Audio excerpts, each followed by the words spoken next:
Rail में गोली मारी जाती है, संसद में गाली दी जाती है, नमाज में झुके हुए मुसलमान पे लात डाली जाती है।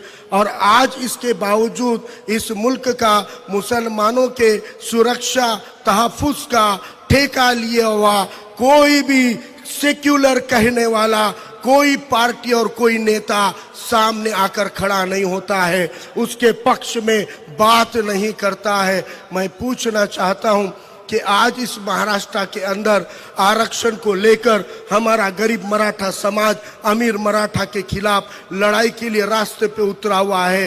ओबीसी आरक्षण के अंदर कटौती ना हो, इसलिए हमारा ओबीसी भाई रास्तों पे उतरा हुआ है। अंबेडकरवादी राजनीति को सत्ता में लाने के लिए तमाम वंचित बहुजन भाई रास्ते पे आदरणीय बाला साहब अंबेडकर जी के नेतृत्व में रास्तों पे उतरकर लाखों की जनसभाएं कर रहा है। और यहाँ पर गाली गोली खाकर भी जो सबसे ज्यादा पीड़ित है वह मुसलमान समाज आज कहां पर है, वह रास्ते पर किधर उतरा हुआ है।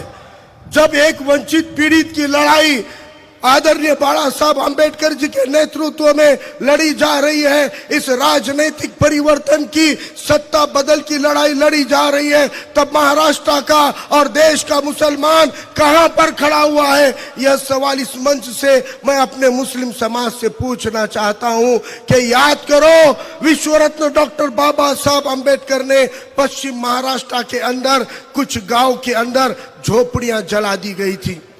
इसी पश्चिम महाराष्ट्र में कुछ गांव के अंदर झोपड़ियां जला दी गई। उन झोपड़ी जलाने वाले गांव पर विश्व रत्न डॉक्टर बाबा साहब अंबेडकर गए, आजू बाजू के गांव के लोगों को इकट्ठा किया और उनको खड़ा करके पूछा, आपके गांव में कितने दलित समाज के घर हैं। उस खड़ा होकर व्यक्ति बोला, साहब मेरे गांव में 80-90 घर हैं। दूसरे को बोले, तुम्हारे गांव में कितने दलित समाज के घर हैं। वो बोला, साहब मेरे गांव में 100-125 घर हैं। तीसरे को बोले, तुम्हारे गांव में कितने दलित समाज के घर हैं। वो बोला, साहब 150-200 घर है। तब उनको पूछा कि तुम्हारे गांव में कितने मुसलमानों के घर है। एक बोला, साहब मेरे गांव में 4 घर है मुसलमानों के। दूसरे को बोले, तेरे गांव में कितने हैं। वो बोला, साहब मेरे गांव में 7-8 घर है।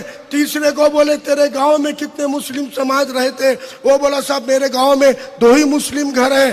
तब बाबा साहब अंबेडकर ने समाज से मुखातिब होकर कहा था कि तुम्हारे गांव में दलित समाज के 40, 50, 60, 100, 150 घर हैं, फिर भी जलाए जाते हैं। तुम्हारे गांव में मुसलमानों के 2, 4, 10, 12 घर हैं, जलाए नहीं जाते। इसका कारण जानते हो क्या है। तब बैठे हुए लोगों ने बाबा साहब को कहा कि बाबा साहब क्या कारण है। तब बाबा साहब ने कहा था कि मुसलमान गांव में 2 घर हैं, 4 घर हैं, फिर भी उनके घर कोई नहीं जलाता, क्योंकि जलाने वाले, अत्याचार करने वाले जालिमों को ये मालूम है इस गांव के अंदर 2 मुसलमानों के भी घर को आग लगाएंगे तो देश भर के मुसलमान संगठित होकर रास्ते पे उतरेंगे।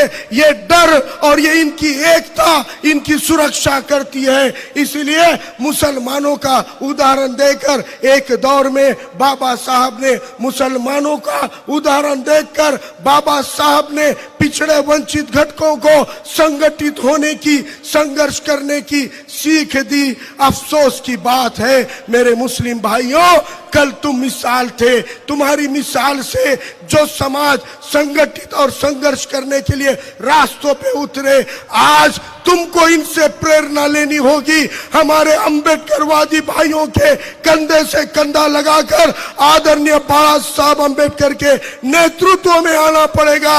अगर आप संगठित होंगे तो ही सुरक्षित रहोगे।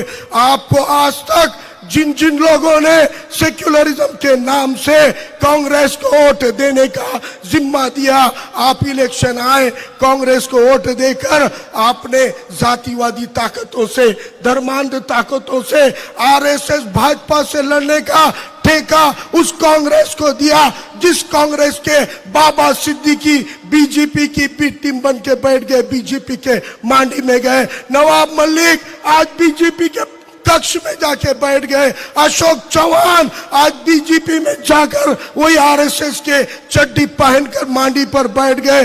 कौन से सेक्युलर नेताओं को 70 साल से वोट दे रहे हो? आज अगर अपने संवैधानिक अधिकारों की रक्षा करनी है तो आपको बाबा साहब अंबेडकर के सिवाय, वंचित बहुजन आघाड़ी के सिवाय कोई विकल्प नहीं है। ये मैं कहना चाहता हूं। ये मैं कहने के लिए आया हूं कि आज हमको अपने वजूद की लड़ाई लड़नी है, आज अपने मुल्क की लड़ाई लड़नी है। जब आपको संसद में गाली और ट्रेन में गोली मारी जा रही है तो समझ लो ये वक्त आ गया है घरों से बाहर निकलने का। चुनाव से अच्छा मौका नहीं होता। चुनाव ये जमहूरियत की ऐलान जंग है और इस जंग में कोई हथियार नहीं, तो आपको सिर्फ वोट डालकर परिवर्तन करना होता है। आज पूछ रहे हो आघाड़ी होगी कि नहीं होगी, आघाड़ी होगी कि नहीं होगी। अरे 2014 में भी तो एक आघाड़ी तुम्हारे वोट ली थी ना। 2014 के 48 में से 2 भी सीट कांग्रेस नहीं जीत पाई। 2019 में यही कांग्रेस 22-24 जगह लड़कर 1 सीट जीत पाई थी। अगर 2024 में फिर भी ये कांग्रेस का घमंड नहीं उतरा और उन्होंने आघाड़ी में सम्मानजनक आंकड़े देकर, सीटें देकर आदरणीय बाबा साहब अंबेडकर को साथ में नहीं लिया तो आप 18 लगा के भी 0 पे रहोगे। इसलिए मैं कहना चाहता हूं उद्धव ठाकरे साहब को कि आज आपके साथ सहानुभूति की लहर जरूर है, लेकिन आपको जंग के लिए, लड़ाई के लिए अपने साथी चुनने पड़ेंगे। आपकी लहर बाबा साहब के बिना अधूरी है। बाबा साहब साथ आएंगे तो महाराष्ट्र के अंदर बदलाव और परिवर्तन हम ला सकते हैं। याद रखो, बाबा साहब अंबेडकर का साथ, मियां भाई की डेयरिंग एक साथ आएगी तो ये चड्डी गैंग को हम सबक सिखा सकते हैं। हमको भाजपा को, अगर भाजपा को हटाना है तो आपको मैं कहता हूं, एक तरफ देश में चुनाव चल रहे हैं, 2 महीने से आली जनाब प्रकाश अंबेडकर साहब पैर को भिंगरी लगाकर हर एक दिन हर दूसरे दिन पब्लिक रैली कर रहे हैं। और जिनको तुम सेक्युलरिज्म बचाने का ठेका दिए वो कार में बैठकर यात्रा पे निकला हुआ है। ये यात्रा का समय नहीं है, ये संघर्ष का समय है। यहाँ यात्रा नहीं तो जन संवाद की जरूरत है। जो बाबा साहब अंबेडकर, रेखाताई ठाकुर जी रास्ते पे उतरकर आप लोगों के बीच में आकर परिवर्तन के लिए, राजनीतिक परिवर्तन की तैयारी कर रहे हैं। इसलिए अगर आपको मैं कहना चाहता हूँ, हाथ करंगले लोकसभा मतदार संघ में बाबा साहब ने मुसलमानों का सम्मान रखने के लिए मुस्लिम उम्मीदवार दिया।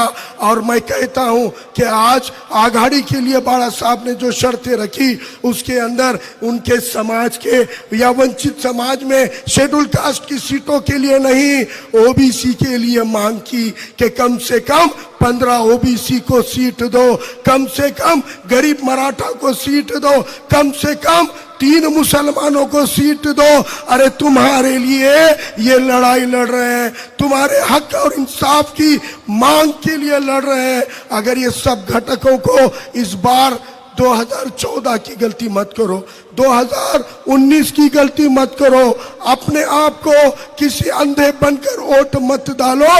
2014 में जो तजुर्बा किए नाकाम हो गए, 2019 में तजुर्बा किए नाकाम हो गए। अगर यही गलती 2024 में करोगे तो आप मोदी को रोक नहीं पाओगे। वो कहता है 400 के पार, लेकिन बाबा साहब को मालूम है कि वो डरा हुआ है। उसको मालूम है कि इस बार सत्ता नहीं आएगी, क्योंकि अब राजनीतिक पार्टियां आघाड़ी करे या न करे, जनता को आघाड़ी करनी पड़ेगी। सभी वंचित, ओबीसी, मुसलमान, गरीब मराठा को एक साथ आना पड़ेगा। वरना एक आखिरी बात बोलकर मैं जगा लेता हूं। एक फिल्म आई थी हमारे बचपन में, उसके अंदर गब्बर सिंह था और वो गब्बर सिंह रामगढ़ को लूटने के लिए 3 डाकू भेजता। आज अपने महाराष्ट्र सरकार में भी 3 डाकू बैठे कि नहीं बैठे? महाराष्ट्र को लूटने के लिए केंद्र के गब्बर ने 3 डाकू भेजे हुए हैं और इन 3 डाकुओं के खिलाफ में अगर अपने रामगढ़ को, अपने महाराष्ट्र को और केंद्र के गब्बर सिंह को हराना है तो सभी SC ST OBC को, माइनॉरिटी को एक होना पड़ेगा। ये लड़ाई लड़नी पड़ेगी। उसने वो खाकी बेईमान नहीं हुई, पहले नेता, सेक्युलर नेता की खादी मक्कार हुई है और मक्कार खादी को हटाना है।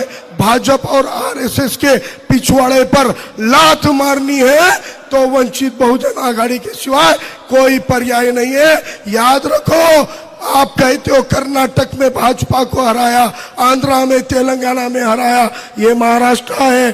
भाजपाइयों, वहां पे पप्पू था, यहाँ संविधान का पप्पा बैठा हुआ है। आपको